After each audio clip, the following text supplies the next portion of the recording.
Ahoy mates, I am the River Pirate. Welcome to my channel, the River Pirate 13. Please stab that subscribe button.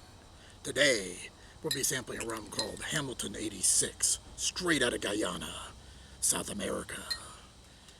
Where will we be drinking this rum? We'll be drinking at the Crugar, DePeyster sugar mill ruins in New Smyrna Beach. So, enjoy.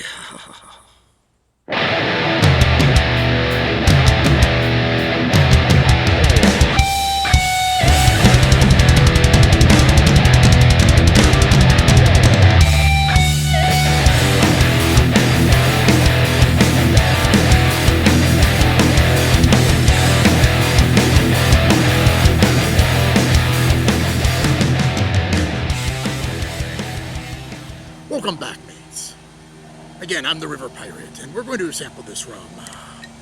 And it's the Marara River. I hope I pronounced that correctly. It's sugarcane that they actually grow in that area that the river is named after.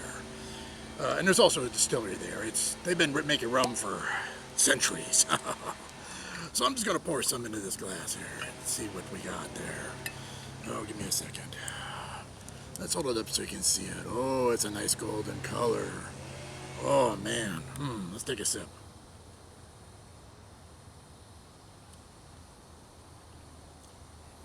So what do I think it tastes like? Well, it tastes almost like a cinnamon. Let me take another sip. Yes, cinnamon and definitely caramel flavored for sure. A little bit of burn, not bad at all. Not a bad rum at all. I like it. They claim that there's no additives to this, so there's no sugar being extra added to it, but and the vanilla to it is I can taste that too.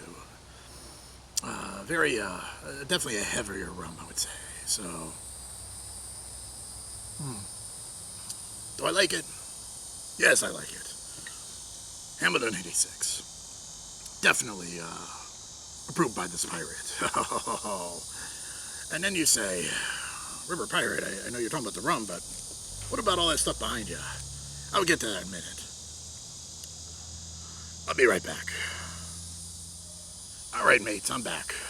Real quick, this sugar mill behind me. It's Crugar and DePeyster sugar mill, and we're in New Smyrna Beach. And a little history on it. I'm going to read a little bit of details. It was built in 1830. It only lasted till 1835. It was burned down by the Seminoles. But you say, well, who started it? It was a gentleman that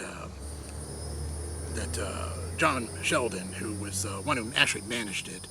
It was actually in New York. There were some, what do you call, speculative investors. And you can probably figure out one was Crugar and one was DePeyster. They wanted to cash in on the sugar industry that was happening in Florida. And was just turning, they decided to buy 600 acres of a sugar plantation. Now, there was no rum distillery on this site. This simply made sugar.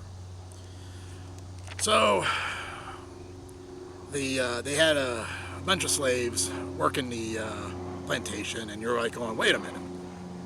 Why are they doing that? Well, you know, the thing is this was still Spanish country, and slavery, it wasn't outlawed here yet.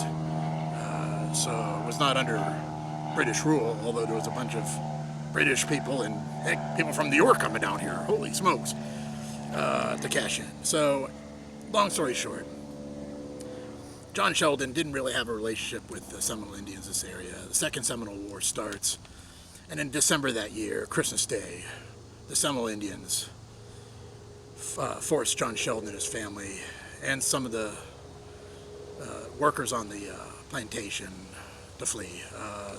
The Seminoles actually stole the cattle, and they sold some of the slaves, to be honest with you. That's quite interesting that they did that.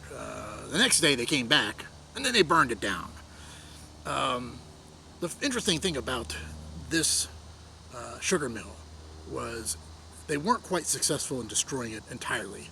It had a steam-powered cane crusher machinery, which is now at the Dunlawton sugar mill ruins. It was moved there after the structure was effectively burned down. The plantation was burned down.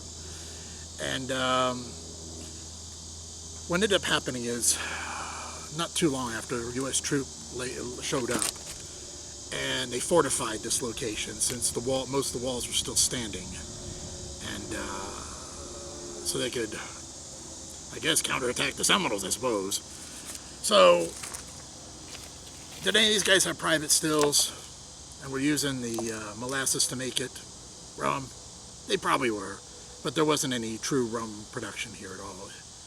So I just thought it'd be kind of fun to have a rum that's from a plantation in South America and drink it at the ruins of a plantation here in Florida.